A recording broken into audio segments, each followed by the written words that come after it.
möchte im Folgenden zu diesem Regal hier etwas erzählen, kurz was aus designhistorischer Sicht und dann zur Fragestellung, die wir Restauratoren uns gestellt haben, als die Entscheidung fiel, dieses Regal soll in die Dauerausstellung des X-Depots kommen.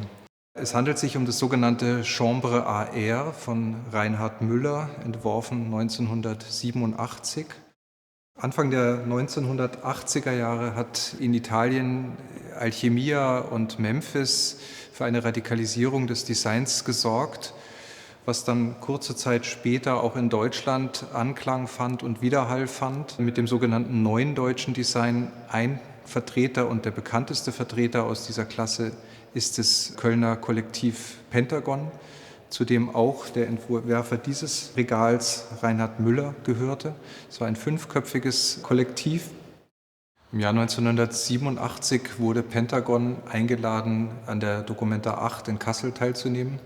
Sie entschieden sich, ein Café zu bauen, ein Café einzurichten, das sogenannte Café Casino, wo quasi Möbel drin standen. In dem Café konnten die Besucher der Documenta normal Kaffee trinken, sich treffen, sich unterhalten und waren dann damit Teil der gesamten Inszenierung.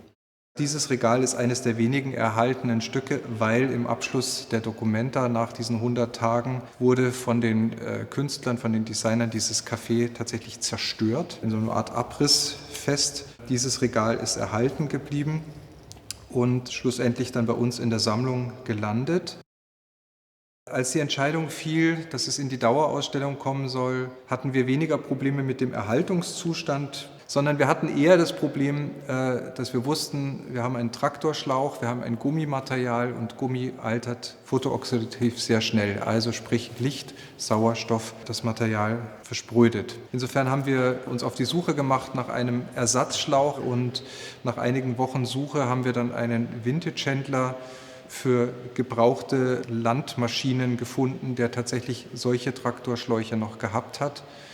Somit war für uns klar, das Regal kann gezeigt werden, kann ausgestellt werden. Wir entnehmen den Originalschlauch, verpacken ihn sauerstoffarm, das heißt, er wird zwischen mehrlagige Folien gelegt, eingeschweißt. Innerhalb dieses Folienpakets kommen Sauerstoffabsorber und somit einen sehr, sehr geringen Sauerstoffgehalt zu ermöglichen. Das Material altert dadurch weniger und wenn wir hier unten auf den Wagen schauen, sehen wir dieses Paket mit dem Originalschlauch.